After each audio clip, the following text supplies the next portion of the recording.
உங்களுடைய நட்சத்திரத்தின், அதாவது உங்களுடைய யோகத்தின் யோகி யார், நாம யோகத்தின் யோகி யார்.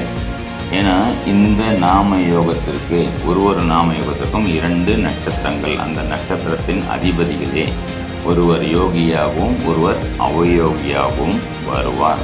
இந்த இடத்துல ரெகுலராக தொடர்ந்து கொடுத்து ஆசீர்வாதங்கள் வாங்க மிகச்சிறந்த ஒரு யோக பலனை கண்டிப்பாக பெறுவீர்கள். ஜெய் ஸ்ரீராம். அனைவருக்கும் வணக்கம். நான் பார்க்குற எல்லாருமே ரொம்ப யோகமாக இருக்காங்க. எனக்கு மட்டும் ஏன் இந்த கஷ்டம், ஏன் இந்த சோகம், எனக்கு யோகமே இல்லையா, நான் ரொம்ப அவயோகமான ஆள் அப்படின்ற மாதிரியான கவலை நான் பார்த்த வரைக்கும் நிறைய பேருக்கு இந்த கவலை இருக்குங்க. நான் ஒன்றே ஞாபகம் வச்சுங்க, இந்த யோகமாக இருந்தாலும் சரி அவயோகமாக இருந்தாலும் சரி, இது ஒரு மனித ஜனனத்தில் பிறப்பில் எல்லாருக்குமே இருக்குங்க. இதைத்தான் ஜோதிடத்தில் பார்த்திங்கன்னா யோகி அவயோகி அப்படின்ற மாதிரி சொல்லப்பட்டிருக்கு. இந்த யோகி அப்படின்னும்போது ஒரு கிரகம் யோகியாகவும் ஒரு கிரகம் அவயோகியாகவும் எல்லாருக்குமே இந்த பிறப்பில் உண்டு. இந்த யோகி அவயோகி ஜாதகத்தில் எப்படிங்க பிரிக்கிறாங்க? ஏன்னா கஷ்டப்படுறவங்களுக்கு எனக்கு இந்த யோகியை பற்றிலாம் தெரிய வேணாங்க, எனக்கு இந்த அவயோகை பற்றிலாம் தெரிய வேணாங்க, எனக்கு ஏன் கஷ்டம், நான் எப்படி வெளியே வரணும், அது மட்டும் எனக்கு பரிகாரமாக சொல்லுங்கள் அப்படின்னு சொல்லுவாங்க. அப்போது அப்படி சொல்கிற ஆளுக்கெல்லாம் பார்த்திங்கன்னா அந்த நேரத்தில் அவயோகியின் தசா புக்தி அந்தரம் பிரத்யந்தரமாகவோ இல்லை. இதில் இன்னொரு விஷயம் சூக்ஷமம் பார்த்துங்க, நல்லா கேளுங்க, கடைசி வரைக்கும் இந்த வீடியோ கண்டிப்பாக கேளுங்க. அப்போ தான் உங்களுக்கு ஒரு புரிதல் அப்படின்னு வரும். ஏன்னா கொஞ்ச நேரம் பார்த்துட்டு ஸ்கிப் பண்ணி போயிட்டு மறுபடியும் எனக்கு கஷ்டம்னா எப்படிங்க கஷ்டம் தீரும்? ஏன்னா யோகியை பற்றியும் தெரிஞ்சுக்கணும், அவயோகியை பற்றியும் தெரிஞ்சுக்கணும். கஷ்டம்னும் போது அவயோகிக்கு உண்டான ஒரு சில விஷயங்கள் நடக்கும். நமக்கு பரிகாரம் அப்படின்னும்போது எல்லாருக்கும் ஒரு பரிகாரம் வேணும்ல, நன்மையான ஒரு விஷயம் தெரியணும் இல்லையா? அதுதான் யோகி அப்படிங்கிற கிரகத்தின் தசாபுக்தி அந்தரமோ அல்லது யோகி நட்சத்திரம்னு ஒன்று இருக்குங்க. எப்படி அவயோகி நட்சத்திரம்னு ஒன்று இருக்கோ அதே மாதிரி யோகி நட்சத்திரம் அப்படின்றதுக்கும் ஒரு நட்சத்திரம் உண்டு. ஒரு அவயோகி நட்சத்திரத்தில் நின்று தசாபுக்தியை நடக்கும் காலங்களோ ஒரு கிரகம் நின்று தசாபுக்தியை நடத்தும் காலங்களிலும் பிரச்சனையை ஜாதகர் சந்திப்பார். அதே மாதிரி திடீர்னு சாதாரணமாக இருந்தாங்க அந்த பையன், ஒரு மெக்கானிக் ஷெட் வச்சுட்டு இருந்தாருங்க, இன்றைக்கி பார்த்தோன்னா மிகப்பெரிய ஆள் ஆகிட்டாருங்க. சாதாரணமாக ஒரு என்கிட்ட தாங்க வேலை செஞ்சான், இன்றைக்கி பார்த்தோன்னா மிகப்பெரிய முதலாளி ஆகிட்டாங்க. சாதாரணமாக இங்கே தாங்க ஒரு பையன் கூலி வேலை செஞ்சுருந்தாங்க, அவன் பார்த்தீங்கன்னா அந்த பொண்ணு பார்த்தீங்கன்னா ரொம்ப நல்ல ஒரு நிலைமைக்கு போயிட்டாங்க. இதெல்லாம் பார்த்திங்கன்னா யோகியின் கிரகத்துலேயோ இல்லை யோகியின் கிரகத்தின் தசாபுக்தி அந்த ஷார்ட் டைமில் எப்படிங்கிற நேரத்தில் தூக்கிட்டு போயிடுங்க.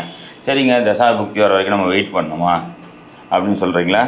அப்போது அது வரைக்கும் நீங்கள் வெயிட் பண்ணுறதுக்கு பதில் இந்த வீடியோவை முழுசாக பார்த்தீங்கனாலே இந்த யோகியின் நட்சத்திரங்களையும் யோகியின் கிரகத்தையும் எப்படி நம்ம ஆக்டிவேட் பண்ணுறது அப்படிங்கிற சூக்ஷ்மத்தை நீங்கள் தெரிஞ்சுக்கிட்டாலே உங்கள் வாழ்க்கையை முன்னேறலைங்க. சரிங்களா? கண்டிப்பாக இந்த வீடியோவை லைக் பண்ணுங்கள், சப்ஸ்கிரைப் பண்ணி வச்சுங்க. ஏன்னா மொத்தம் யோகி நாம யோகம் அப்படின்னு சொல்லப்பட்டிருக்கு. நாம யோகம் அப்படின்னாலே 27 நட்சத்திரங்கள் இருக்கிற மாதிரியே 27 நாம யோகங்கள் உள்ளன. தசாபுக்தி அந்தரம் சூக்ஷம்னு ஒரு பக்கம் அது பாட்டுக்கு வேலை செய்யும். ஒரு ஜாதகர் ஜனன நேரத்தில் எந்த நட்சத்திரத்தில் பிறந்தார் அப்படிங்கிற மாதிரி எந்த நாம யோகத்தில் பிறந்தார் அப்படிங்கிறதும் உண்டு. ஒரு நாம யோகத்திற்கும் ஒரு கிரகம், அதாவது ஒரு நட்சத்திரம் யோகி நட்சத்திரமாகவும் ஒரு நட்சத்திரம் அவயோகி நட்சத்திரமாகவும் வேலை செய்யும். அவயோகி நட்சத்திரத்தின் கிரகமே அதிபதியே அவயோக கிரகமாகவும் யோகி நட்சத்திரத்தின் அதிபதியே யோக கிரகமாகவும் அந்த தசாபுக்தி காலத்தில் நன்மைகளை செய்ய கடமைப்பட்டவர்கள். சரிங்களா? இது நல்லா புரிஞ்சுக்கிறங்க. கண்டிப்பாக வீடியோ முழுசாக பாருங்கள். இதுக்கு மேலே தான் உங்களுக்கு உண்டான ஒரு விஷயமாக வரப்போகுது. இந்த 27 நாமயோகங்கள் இருக்கு இல்லையா, ஒரு நாமயோகத்திற்கும் எந்த கிரகம் யோகி எந்த கிரகம் அவயோகி நான் சொல்ல போகிறேன். எந்த மாதிரியான சிறு பரிகாரங்களை செய்து நம்ம ஒரு நல்ல விஷயங்களை வாழ்க்கையில் எடுத்துக்கொண்டு அனுபவிக்க போகிறோம் அப்படின்றதும் ஒரு வீடியோவாக தனித்தனியாக நான் சொல்கிறேன். கண்டிப்பாக சப்ஸ்கிரைப் பண்ணி வச்சுங்க. சரிங்களா? சித்த நாமயோகம், சித்தம் நாமயோகம். அது என்னங்க சித்தம் நாமயோகம்? உங்களுடைய நாமயோகம் தாங்க சித்தம். இங்கே உங்களுடைய பஞ்சாங்கம், உங்களுடைய ஜாதக புக்கில் இருக்க எந்த நாமயோகத்தில் பிறந்திருக்கிறீர்கள் என்று தெரிஞ்சுக்கிறீங்க. கண்டிப்பாக நாம யோகம் அப்படின்றது ஒரு ஜனன ஜாதகத்துக்கு மிக முக்கியம். ஏன்னா இந்த நாம யோகத்திற்கு ஒரு நாம யோகத்திற்கும் 2 நட்சத்திரங்கள், அந்த நட்சத்திரத்தின் அதிபதிகளே ஒருவர் யோகியாகவும் ஒருவர் அவயோகியாகவும் வருவார். உங்களுடைய நட்சத்திரத்தின், அதாவது உங்களுடைய யோகத்தின் யோகி யார்? நாம யோகத்தின் யோகி யார்? அஸ்வினி நட்சத்திரம் யோகி, அதாவது கேதுவே உங்களுடைய யோகி. அப்போ கேதுன்னா என்னது? சித்தர்களின் ஜீவ சமாதி போய் வழிபடுறது. கேதுன்னா பாட்டியை அடிமா பிடிச்சிக்கிறது, பாட்டிக்கிட்ட ஆசீர்வாதம். அது சித்தர்கள்கிட்ட போயிட்டு என்ன பண்ணுறது? ஆசீர்வாதம் வாங்குவது. எவ்வளோ கோவிலாண்ட போயிட்டு எவ்வளோ சித்தர்கள் இருக்காங்க, எவ்வளோ சித்தர்களின் ஜீவ சமாதி இருக்குது. இந்த இடத்துல ரெகுலராக தொடர்ந்து போயிட்டு ஆசீர்வாதங்களை வாங்க, மிகச்சிறந்த ஒரு யோக பலனை கண்டிப்பாக பெறுவீர்கள். அவயோகம் அப்படின்னு பார்த்தீங்கன்னா சுவாதி நட்சத்திரமே உங்களுடைய அவயோகியாக வந்துடுங்க. சுவாதி நம்போது யாருங்க? லக்ஷ்மி நரசிம்மர் அப்படி பிறந்த நட்சத்திரம் சொல்லப்பட்டிருக்கு. சுவாதி அவதரித்த நட்சத்திரம் அப்படின்னு சொல்லப்பட்டிருக்கு சுவாதி நட்சத்திரம். அப்போது அந்த சுவாதி நட்சத்திரம் அன்றைக்கெல்லாம் என்ன பண்ணலாம்? பானகம் செய்து லக்ஷ்மி நரசிம்மர் கோயிலில் போய் கொண்டு கொடுத்து நீங்கள் சாப்பிடாதீங்க, வரும் பக்தர்களுக்கு கொடுக்க சொல்லி அவர்களுக்கு மகிழ்வீங்கள், அவர்களின் ஆசீர்வாதங்களை பெறுங்கள் அப்படின்ற மாதிரி சொல்லலாம். சரிங்களா? அதே மாதிரி சுவாதி நட்சத்திரம் அப்படின்போது ராகுவின் நட்சத்திரம். அப்போது ராகுன்னாலே கம்யூனிகேஷன் சம்மந்தப்பட்ட விஷயம். அப்பாவின் அப்பா ராகு, பித்ருக்கள் ராகு. பித்ரு தர்ப்பணம் தவறாமல் கொடுங்கள். பித்ரு தர்ப்பணம் தவறாமல் கொடுக்கும்போது பித்ருக்களின் ஆசீர்வாதம் இல்லாமல் இருந்தால் கூட பரவாயில்லைங்க, பித்ருக்களின் சாபமும் தோஷமும் இல்லாமல் பார்த்து கொள்ள வேண்டிய மிக முக்கியமான இந்த சித்தம் நாம யோகத்தில் பிறந்த நீங்கள். இல்லைனா நேராக பித்ருக்களின் சாபம் வந்து மாட்டிப்பீங்க, கண்டிப்பாக மாட்டிங்க. ஸோ ரெகுலராக பித்ரு தர்ப்பணம் கொடுத்து அந்த சாபத்திலேருந்து நிவர்த்தி ஆகாது. ப்ளஸ் லக்ஷ்மி நரசிம்மர் கோயிலில் பானகம் செய்து அங்கே வரவங்களுக்கு கொடுக்க சொல்கிறது. உங்களுடைய யோகத்தை ஆக்டிவேட் பண்ணணும் அப்படின்னும் போது அஸ்வினி நட்சத்திரம், சரஸ்வதி பிறந்த நட்சத்திரம், லவகுசா பிறந்த நட்சத்திரம், வேறு என்ன சொல்லலாம்? அஸ்வினி நட்சத்திரம் போது குதிரை இல்லைங்களா?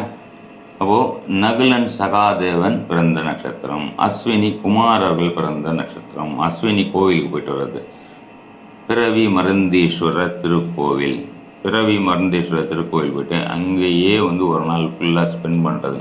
அப்போது யோக நட்சத்திரத்தை ஆக்டிவேட் பண்ண மாதிரி ஆகும், கேது பகவானை ஆக்டிவேட் பண்ண மாதிரி ஆகும். வாழ்க்கையில் சூப்பர் பலனை அனுபவிக்கலாம், வாழ்க்கை சந்தோஷமான ஒரு வாழ்க்கையை அனுபவிக்கலாம் அப்படின்னு சொல்லிக்கிறேன். சரிங்களா? நன்றி. பார்த்தீங்களா நண்பர்களே, நீங்கள் பார்த்த இந்த நாம யோகத்திற்கு உண்டான ஒரு நன்மை தீமை, அதாவது யோக நட்சத்திரம் அவயோக நட்சத்திரம், அந்த நட்சத்திரத்துக்கு உண்டான யோகி கிரகம் அவயோகி கிரகங்களுக்கு உண்டான ஒரு விஷயத்தையும் நம்ம பார்த்துட்டோம் இல்லைங்களா? இதை நம்ம ரெகுலராக நம்மளுடைய வகுப்பில் உள்ள மாணவர்களுக்கு, இப்போது ஜோதிடர்களை போய் பார்த்துட்டு ஒரு விஷயத்தை தெரிஞ்சுக்கிறதுன்னு ஒன்று, நாமளே ஜோதிடர் அடுத்தவங்களுக்கு பார்க்குறோமோ இல்லையாங்க, நம்ம வாழ்க்கையை நாமளே வந்து எந்த நேரம் நல்லது கெட்டது அப்படிங்கிற விஷயத்தையும் நம்ம நல்லா தெரிஞ்சுக்கலாம் இல்லையா? முடிந்த போது, நேரம் இருக்கும்போது, பொருளாதார வசதியும் அதுக்கேற்ற மாதிரி இருக்கும்போது நம்மளுடைய அஸ்ட்ரோ நிவர்த்தி இதில் வந்து நம்ம காலையில் வகுப்பு எடுத்துகிட்ருக்கோம். ரெகுலராக நிறைய வகுப்பு, பேசிக், அட்வான்ஸ், மாஸ்டர் கிளாஸ்னு எடுத்துகிட்ருக்கோம். இது இல்லாமல் மாதத்துக்கு ஒரு வாட்டி 2 மணி நேரம் நவதாரா வகுப்பு அப்படின்ற மாதிரியும் எடுத்துகிட்ருக்கோம். ஏதாவது தினப்பலன் அப்படின்ற மாதிரி இருக்கும். நிறைய விஷயங்கள். நான் ஏன் பிறந்தேன்னு ஒரு கேள்வி இருக்கலாம், இதுக்குண்டான பதில் நீங்கள் 2 மணி நேரத்துலேயே ரொம்ப கம்மியான காசுலேயும் ப்ளஸ் ஒரு சப்ஸ்கிரிப்ஷனையும் சேர்த்து நம்ம இலவசமாக கொடுத்துட்ருக்கோம். சரிங்களா? கிளாஸுக்கு ஃபீஸ் கண்டிப்பாக உண்டு. சரிங்களா? இது வாய்ப்பு வசதிகள் இருக்கும்போது நீங்கள் கண்டிப்பாக சேருங்க.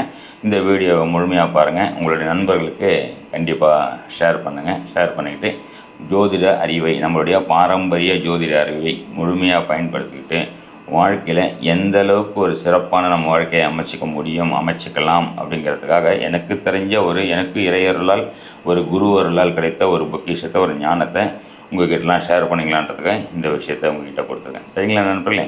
நன்றி, வணக்கம், ஜெய் ஸ்ரீராம்.